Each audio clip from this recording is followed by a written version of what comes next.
So I'm sending out this message today, having just received news that our churches will soon be able to reopen for public worship. We know that there will be some mixed feelings around that, some rejoicing, some less sure about it. But that's not going to be the subject of my conversation this evening. We'll come back to that in the next couple of weeks as we reflect further on what it means to be able to reopen our churches for public worship. But this evening's conversation, I'm going back to a conversation I had, I think 3 weeks ago now, when I met with Noel Reyes, who is a care worker. And that conversation prompted some other conversations. And I'm delighted this evening that I'm joined by Karen Rooms, who is both Canon Missioner at the Cathedral and also priest at St Andrew's and St Nicholas Church in the centre of Leicester as well. And Karen picked up on the idea of the conversations that we'd had with care workers to organise a meeting, which she's going to tell us about in just a moment or two. So thank you, Karen, for joining me today. And just before we get on to the subject of care workers and the conversation we had, just tell me a little bit, if you would, about how you are and how you have been coping with lockdown. Well, thank you for asking. Yeah, I've stayed well. My husband we think he had COVID right back in March. So we were fairly quickly into 14-day isolation. But I've really enjoyed working from home. I like the relaxed pace, and I've got more into my own rhythm rather than necessarily being driven by other people's stuff. But I've noticed that my energy levels come and go a bit like the weather, which might be a good thing, to be more in tune with what's going on around us. So it's been quite odd, but quite creative too. And I've liked doing things differently for a change. Well, it certainly has. I felt that sort of the energy levels, yes, going up and down from day to day, and just a very, very strange experience in all sorts of ways. But thank you, as I say, for being willing to talk with us today. And as I said in the introduction, when I interviewed Noel Reyes, who is a care worker, on the back of that, you organised a meeting inviting care workers from across the diocese. In order primarily that we could listen to more of their stories and their experience. But just tell us a little bit more about why you wanted to do that and then what actually happened at the meeting. Okay, so well, there's a number of informal and formal care workers in the congregations that I belong to, and I know they've been doing an amazing job in the last few weeks. So the first reason for gathering people together was just to bless them and affirm them. And so it was really great to have you there and to do that short service of commissioning and blessing for them. I know that their work is valued. I know people have clapped every Thursday night, but we kind of wanted to say thank you as a church and to make them feel that they really matter to us. I was also interested to find out what kind of pressures they've been living with, particularly in the last few months. And also to see if there was an appetite to do some public work together to make a difference in the care sector. So I've been involved with community organising for 10 years now and discovered that with working with other people across communities on the issues that matter to people, we can actually make a real difference. So I was interested to see if that might be possible with the care sector. So we gathered about 20 people together on Zoom from Anglican parishes across the diocese and also from organisations who are part of Leicester Citizens, like a Somali community organisation, Sokopa. We heard from Noel, and we heard also from Councillor March from Knighton about her partnership with St Mary's Knighton and the support they give to a care home in the parish. Noel, we replayed your interview and enjoyed hearing from him in the breakout rooms more of his story. So we had short conversations in breakout rooms, listening to stories and hearing about people's experience of care during the lockdown. And then I introduced the Living Wage for Care Workers campaign. That's a national campaign at the moment, just to see if there was an appetite for that and whether low wages did affect people. And we did a quick poll on Zoom and discovered that half of those who answered that question said, yes, I am paid less than the real living wage of £9.30 an hour. Well, it was a real privilege for me to be able to join that meeting and hear more stories. And as you said, the issue about pay and conditions in particular was highlighted in the meeting, both for those who work in the care sector, but also indeed those who care for people within their own homes. Do you want to just say just a little bit more about that issue? And you touched on the real living wage. Say a little bit more about what the issue is and how we're trying to address it. I think the fact that the care sector has been underfunded for a number of years is pretty well known. But of course, during this COVID period, we've realised that how heavily we rely on the care sector and how important their work is. So there is a real opportunity at the moment to highlight the needs of the sector and to ask government for more support and to put more money into it. So there's a national campaign thinking about pay, protection and equality for care workers with NHS workers, which very conveniently is PPE, pay, protection and equality.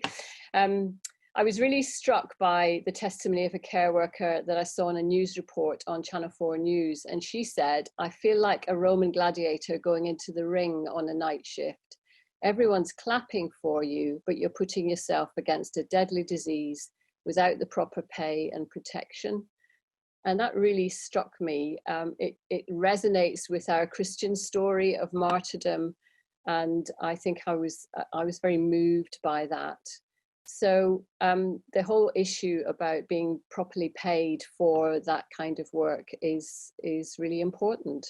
So that's at the heart of the campaign, is to ask the government to put 1.4 billion into the sector to raise wages for care workers, which will have a knock-on effect right through the sector. But if nothing else, it values those who are working in the sector. But we came up with some other issues, and it was really interesting to hear what people were talking about. They did talk about pay, but somebody said, "You trust me to care for people's lives, but you won't trust me with a proper contract." So the whole question of being employed and not on 0 hours contracts came up, and also the issue about being paid for travel time, because clearly many care workers go from house to house, but they're not paid for the time that they spend on the road. And there was also questions about the levels of support for people caring informally at home for members of their family. So yeah, there was lots of issues came up and clearly affected people, and they had stories to tell about that. But there were some really good ideas about what we can do about it. So yes, there is a political opportunity and a national campaign at the moment.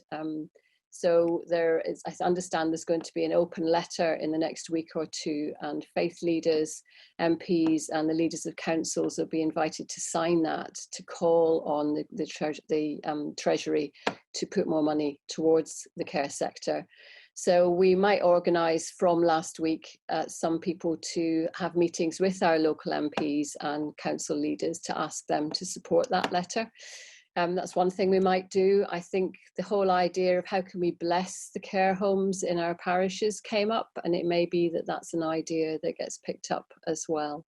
So there's one or two things. There's petitions to sign, of course, as well. But the really interesting work for me is finding allies and people who want to make a difference, and then helping people to be the difference and not leave it to the professional politicians. And I'm really interested in particular in that idea actually of how we bless our local care homes, aware that many of our parishes, of course, have lots of contact with care homes anyway, but thinking about how to bless them at this particular time, I think is really important.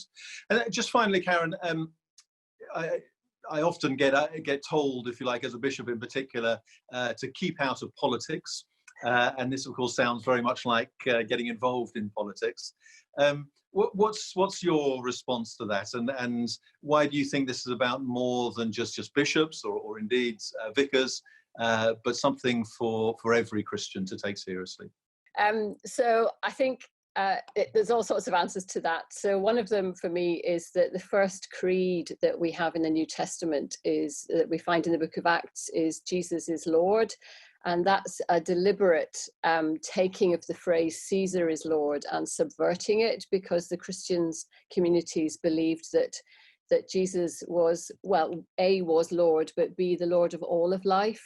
And that was a political statement. So I think Christians have always been political in that sense, because we believe that God's kingdom and will is for the world that he loves is expansive and affects all of our lives. And our faith is an everyday faith, and it's about all of life. And it's great that the church in the West has shaped the world around it over the centuries. So that's one answer. Another is that I don't believe politics is just for the privileged. I think politics affects every child in school. It affects whether people have enough money to feed their families and have enough money to live on. It affects how the sick are treated. It affects how well we live together as a society. And I think Jesus had plenty to say about all of those things. And the Bible shows us that God is interested in individuals and nations, about well-being and justice. But also, I think churches are really, really good at care, at pastoral care, at supporting people, at being there in a crisis, of stepping in and stepping up. I think we're really good at that. And we look out for our elderly members really well. But with politics, we can scale that up and make sure thousands of elderly people in our parishes get consistency of care from a valued workforce. So there's 3 answers to that question. That's brilliant. Thank you, Karen. And you even managed to get in our diocesan phrase around everyday faith as well in all of that. It's all of life, isn't it? That's what this It is, absolutely. All of life. And of course, for many people, that everyday faith is lived out, whether in their workplaces or indeed their homes, where they're caring for others in all sorts of circumstances. So this does apply to the whole of life. Thank you, Karen, for joining me today, and for all that you're doing, particularly in raising this issue around how we care for and support our care workers as they in turn care for and support others within society. And once again, my thanks to others all around the diocese who are similarly doing that same work of supporting others and blessing the care homes in their particular parishes and areas. My thanks to you all.